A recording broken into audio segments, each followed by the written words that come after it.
Hello दोस्तों, मैं विनय कुमार आपका बहुत बहुत स्वागत करता हूं यूपीएससी परीक्षा ऑनलाइन क्लासेस में।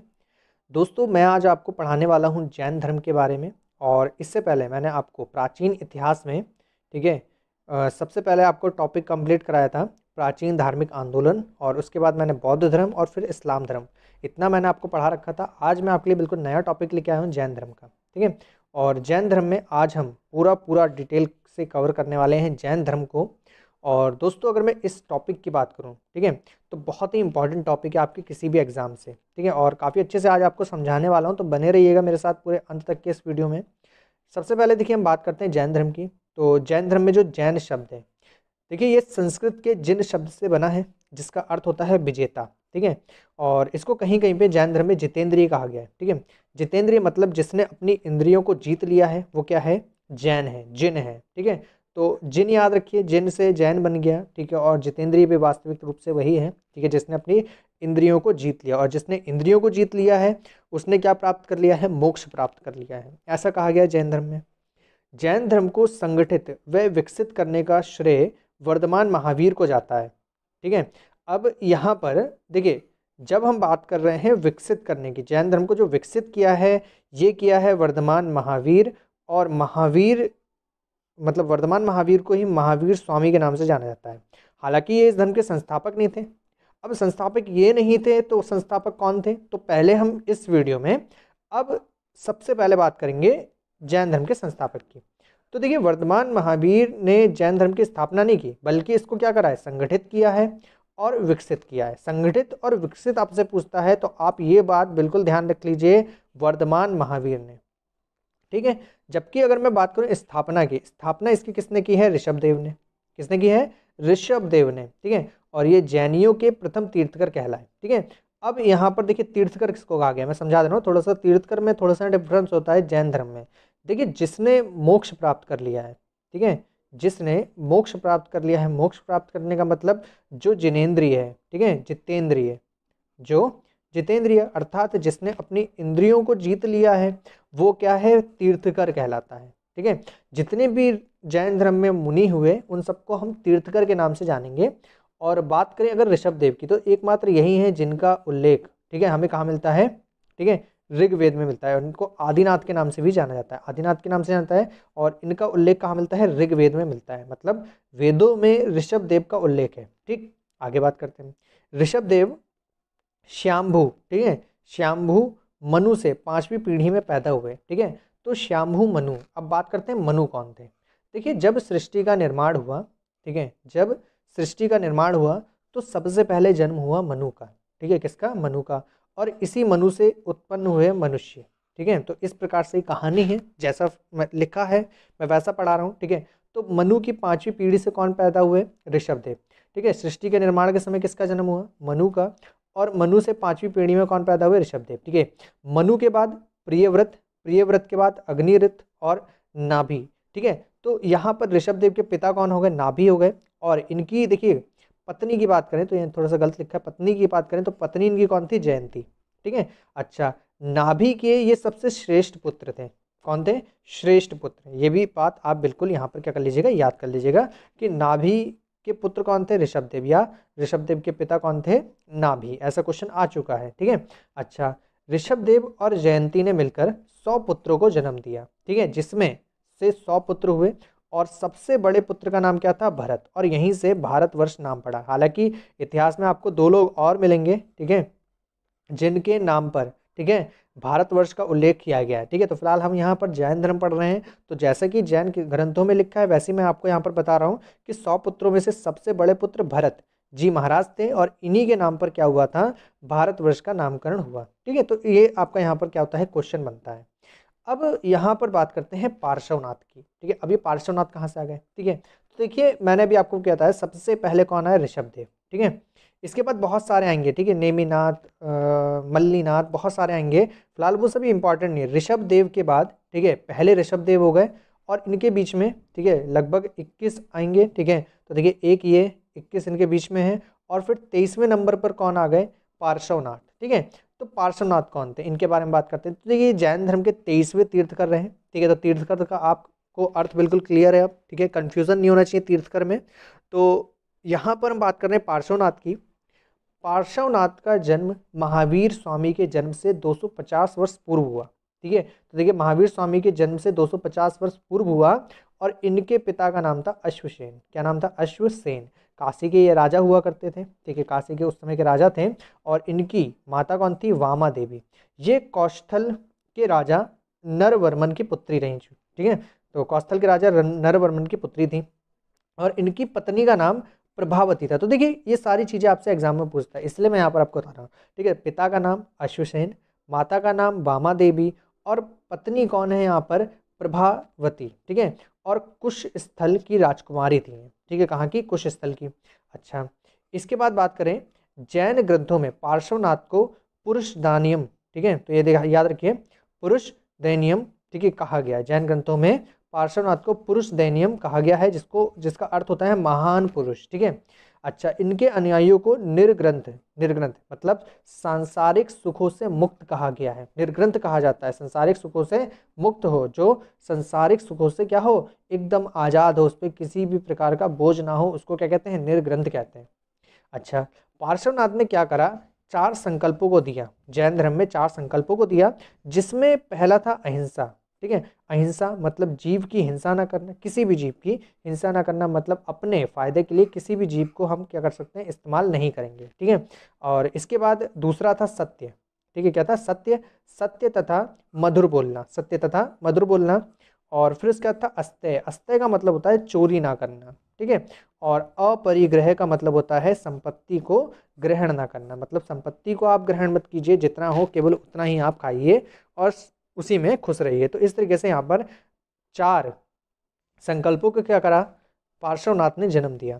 पार्श्वनाथ के बाद, ठीक है, यहाँ पर जब महावीर स्वामी आए, ठीक है, महावीर स्वामी, तो इन्होंने क्या करा? एक संकल्प को और ऐड कर दिया इसमें। ठीक है, एक संकल्प को और ऐड करा और वो था आपका ब्रह्मचार्य। ठीक है, कौन सा था? ब्रह्मचार्य। ठीक है, तो ये चीज़ आप याद रखिए, ब्रह्मचार्य को किसने ऐड करा था? महावीर स्वामी ने। तो इस प्रकार से यही जो 5 संकल्प थे वो क्या कहलाए?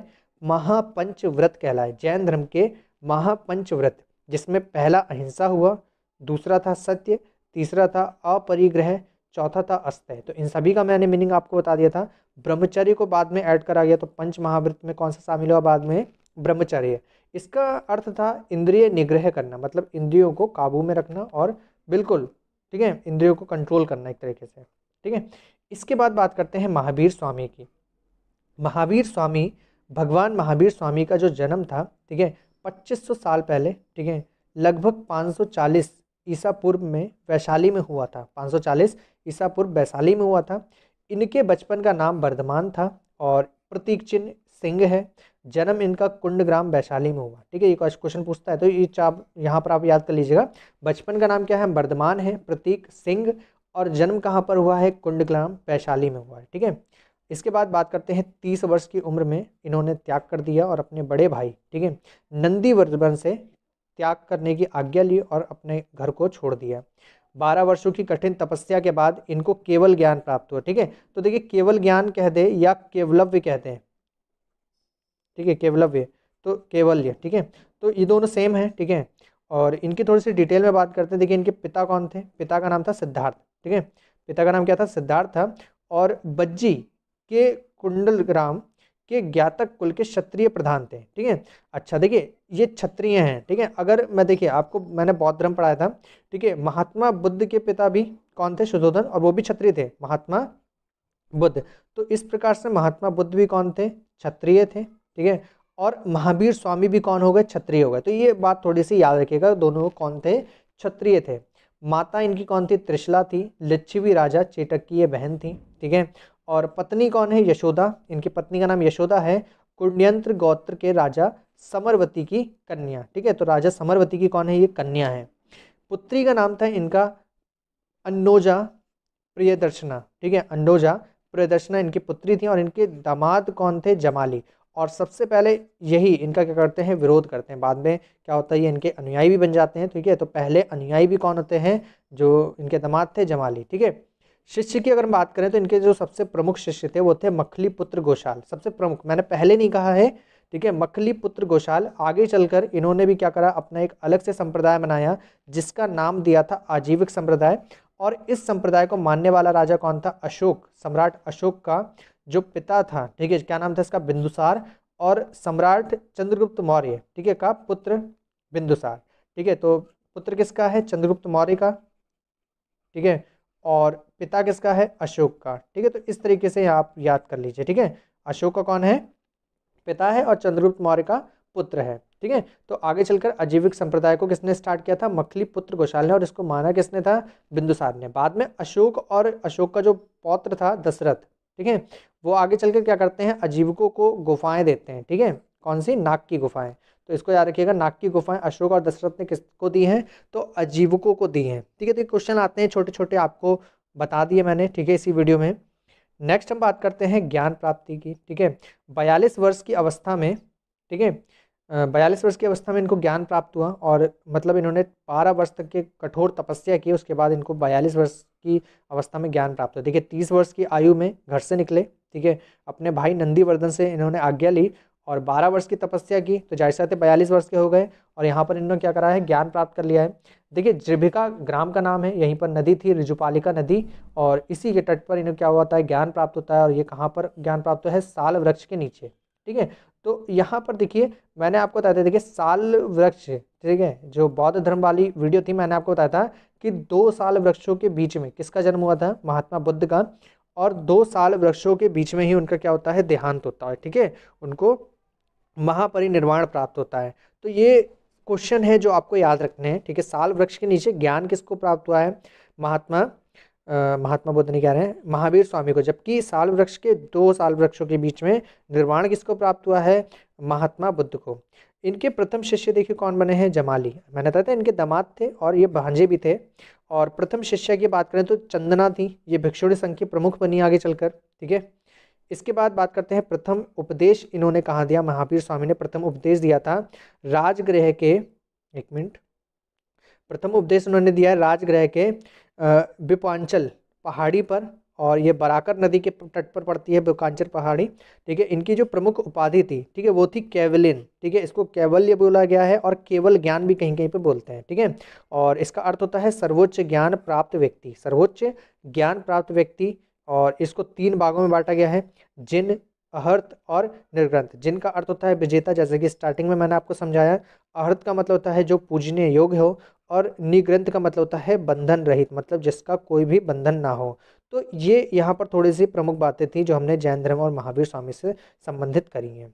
आगे देखिए क्या होता है, पावापुरी। ठीक है, ये आपका नालंदा में पड़ता है पावापुरी, और पावापुरी बिहार में 72 वर्ष की आयु में, 72 वर्ष की आयु में दीपावली के दिन 468 ईस्वी पूर्व में निर्वाण प्राप्त हो गया। ठीक है, तो निर्वाण देखिए कहाँ प्राप्त हुआ है, मल्ल गणराज्य के प्रधान सृष्टिपाल के जो राज प्रसाद, मतलब ये वहीं पर उस समय रह रहे थे, रह नहीं रहे थे मतलब भ्रमण कर रहे थे, तो यहीं पर इनको क्या होता है, निर्वाण प्राप्त हो जाता है। ठीक है, तो देखिए यहाँ पर निर्वाण लिखा है, जब हम बौद्ध धर्म पढ़ेंगे तो बौद्ध धर्म में क्या लिखते हैं, इसको महापरिनिर्वाण। ठीक है, तो थोड़ा सा डिफरेंस है यहाँ पर। बात करते हैं आगे। ठीक है, जैन धर्म की प्रमुख मान्यताओं की। ठीक है, जैन धर्म की प्रमुख मान्यताओं की अगर बात करें तो देखिए अहिंसा पर विशेष बल दिया गया है यहाँ पर, कि किसी भी जीव की हिंसा नहीं करनी चाहिए, और कृषि एवं युद्ध में भाग लेने पर प्रतिबंध लगाया गया, कि कृषि में भी आप भाग मत लीजिए और युद्ध में भी आप भाग मत लीजिए। फिर है पुनर्जन्म व कर्मवाद में यहाँ पर विश्वास किया गया है, कि पुनर्जन्म और कर्मवाद में विश्वास। ठीक है, व्यवस्था, वर्ण व्यवस्था की निंदा की गई है। ठीक है, और ये सेम टू सेम कहाँ पर है, बौद्ध धर्म में। ठीक है, ऐसा बौद्ध धर्म में भी कहा गया है।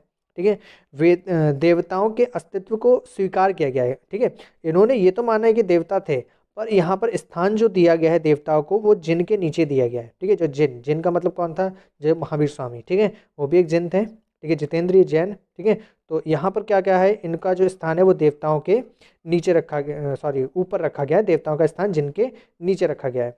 इसके बाद संसार की वास्तविकता को स्वीकार किया करता है जैन धर्म। ठीक है, संसार की वास्तविकता को तो स्वीकार करता है, परंतु यहाँ पे भी क्या था, जो उन्होंने ये मानता है कि जो सृष्टिकर्ता है उनका स्थान नहीं है, मतलब सृष्टिकर्ता में ईश्वर का स्थान नहीं है, मतलब ईश्वर ने सृष्टि का निर्माण नहीं करा है। ठीक है, इस प्रकार से यहाँ पर क्वेश्चन आते हैं। बात करते हैं प्रमुख जैन साहित्यों की। ठीक है, प्रमुख जैन साहित्यों की।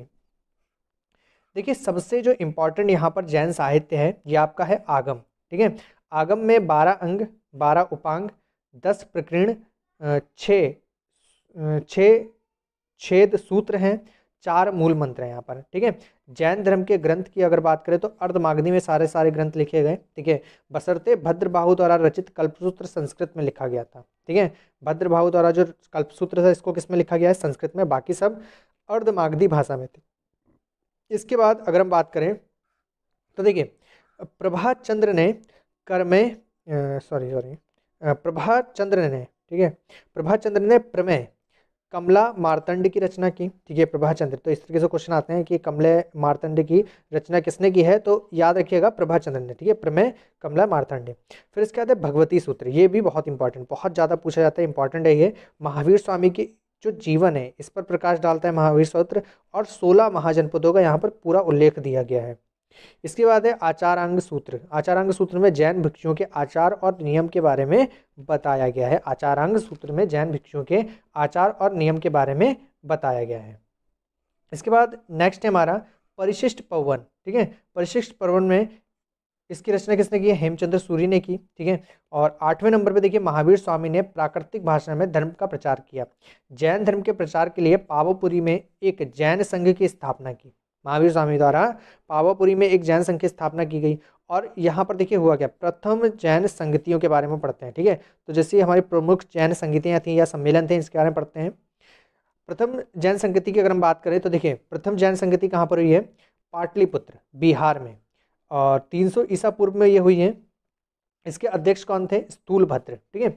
अच्छा, होता क्या है यहाँ पर जो इसका आयोजन किया गया था, बिखरे और लुप्त ग्रंथों का संचय व पुनः प्रणयन करने के लिए, और यहाँ पर 12 अंकों का प्रणयन भी किया गया, ठीक है। उसको 12 अंकों का प्रणयन भी किया गया।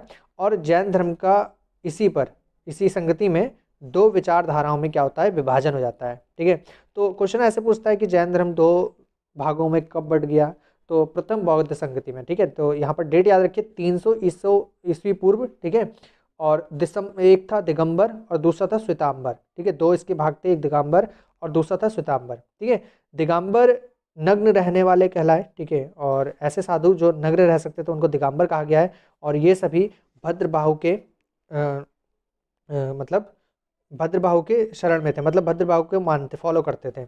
और जबकि स्थूलभद्र वाले थे श्वेत वस्त्र धारण करने वाले, ठीक है। काफ़ी ज़्यादा मतभेद था इनमें, वो आगे चल के मैं भी आपको बताऊंगा। द्वितीय संगति की अगर बात करें तो ये आपकी बल्लभी में हुई थी, ठीक है। बल्लभी को वैशाली भी बोलते हैं, ठीक है, ठीक है। गुजरात में है ये आपको पड़ता है। 512 ईस्वी पूर्व में हुआ है, ठीक है। अध्यक्ष इसके कौन थे? देवृदिगण, ठीक है, देवृदिगण, ठीक है। और बिखरे ग्रंथों का संकलन तथा उनका क्रमानुसार प्रेरण करने के लिए इसका आयोजन किया गया था। तो देखिए इंपॉर्टेंट यहाँ पर केवल आपकी पहली वाली है, ठीक है। दूसरी वाली आपका जल्दी नहीं पूछता है एग्जाम में, फिलहाल मैंने आपको बता दिया, ठीक है। पहली बौद्ध संगति में जैन संगति में क्या होता है? जैन धर्म 2 भागों में बढ़ जाता है। बात करते हैं श्वेतांबर एवं दिगंबर के अंतर की, ठीक है। सबसे पहले देखिए यहाँ पर अगर मैं बात करूँ, इसके प्रमुख कौन थे? स्थूलभद्र। और इसके प्रमुख कौन थे दिगंबर के? भद्रबाहु, ठीक है। स्थूलभद्र और भद्रबाहु। समर्थकों की अगर हम बात करें, ठीक है, तो जितने भी मगध वाले थे, ठीक है, मगध में रहने वाले, उन सभी को क्या कहा गया है? श्वेतांबर कहा गया है। जितने भी दक्षिण वाले थे वो क्या कहलाते थे? दिगंबर। मतलब ये फॉलोअर्स थे, ठीक है, मगध और दक्षिण वाले। इसके बाद बात करें मोक्ष की, ठीक है, तो मोक्ष जब प्राप्त हो जाएगा तो उसके बाद ये लोग मानते थे, श्वेतांबर वाले मानते थे कि श्वेत वस्त्र त्याग करने की कोई जरूरत नहीं है। जबकि दिगंबर ये कहते थे कि वस्त्र त्याग करने की बहुत आवश्यकता है, जरूरी है वस्त्र त्यागना। स्त्रियों में श्वेतांबर ये मानते थे कि निर्वाण के योग्य नहीं है, ठीक है। जबकि मतलब निर्वाण के योग्य का मतलब यहाँ पर है कि जरूरत नहीं है, कि आप स्त्री हैं, आपको निर्वाण की जरूरत नहीं है।